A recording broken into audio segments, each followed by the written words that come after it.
Et comme je vous l'annonçais, nous allons à présent nous rendre au Sénégal, au pays de la Teranga. Alors, le Sénégal que toute l'Afrique admire, le Sénégal que toute l'Afrique a pris comme modèle en matière d'élection, n'est-ce pas, sans violence, en matière d'élection transparente. Mais ce n'est pas compté avec, c'est pas la nouvelle espèce de président que nous avons en Afrique. Macky Sall n'a pas voulu faire exception. Il a au contraire voulu vraiment ressembler à cette nouvelle espèce-là, qui est une espèce bizarroïde, parce que c'est pas son plus visible caractéristique, sa plus visible caractéristique, c'est les fraudes électorales et le désir de se maintenir au pouvoir contre vents et marées. Alors, Macky Sall, il est vrai, compte tenu du fait qu'il a pu écarter certains adversaires en les emprisonnant, histoire de salir leur casier judiciaire, tout le monde savait clairement que Macky Sall n'allait pas à ces élections-là pour accepter sa défaite. Et tout le monde savait qu'il allait là-bas pour trouver tous les moyens possibles, n'est-ce pas, pour se maintenir au pouvoir contre la volonté du peuple sénégalais. Et la fois passée, j'étais en train de regarder une vidéo où il y avait un groupe de Français qui débattait sur une chaîne de télévision française. Et ce groupe, ces panélistes, étaient en train de parler de Robert Bourgi. Vous connaissez le franco-algérien, qui était l'un de, c'est pas, l'un de ce que nous allons appeler en anglais in-between, l'un des intermédiaires, n'est-ce pas, des basses besognes, des présidents de la République française, du moins de Chirac à aujourd'hui. Donc, ce Bourgi a tenu à dénoncer ce qu'il a vu et ce qu'il connaît comme le rôle de la France dans les fraudes électorales en Afrique.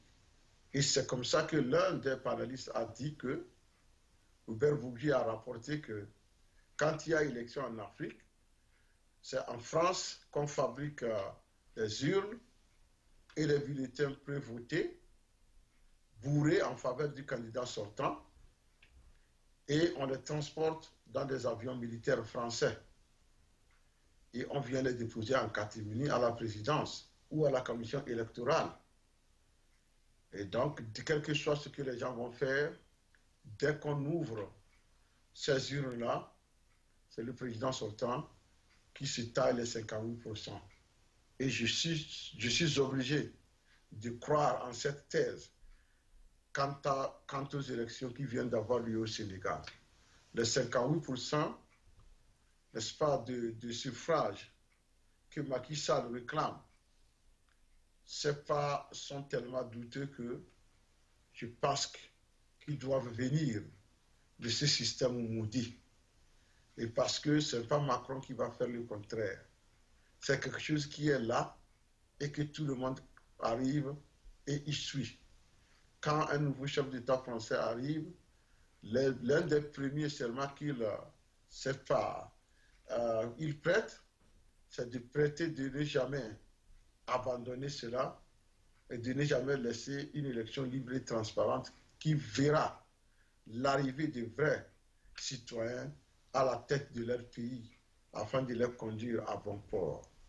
Alors chacun vient, quelle que soit la façon dont il est élu, il tient à renforcer et à faire en sorte que ce comportement demeure. C'est pourquoi Macron n'est pas épargné. Tout ce qui s'est passé au Sénégal, nous avons vu les sondages, nous avons vu la mobilisation. Dire que Macky Sall a pu battre Sonko et Idrissa Seck moi je pense que c'est incroyable. Alors, il revient au peuple sénégalais, s'il sait vraiment qu'il a voté pour d'autres alternatives et que les urnes ont été fabriquées quelque part ou ont été bourrées, c'est à lui de dire non, qu'il ne va pas l'accepter. Quel que soit ce qu'on fait, la parole ou le dernier mot revient au peuple. Le seul souverain qui puisse dire oui ou non dans une situation. Alors je sais que les gens sont en train, n'est-ce pas, de dire non. Mais on ne peut pas dire non dans ces circonstances en dormant chez soi. On dit non en manifestant, en prouvant à celui-là qui tente de voler ton vote que trop c'est trop et que tu ne vas pas accepter.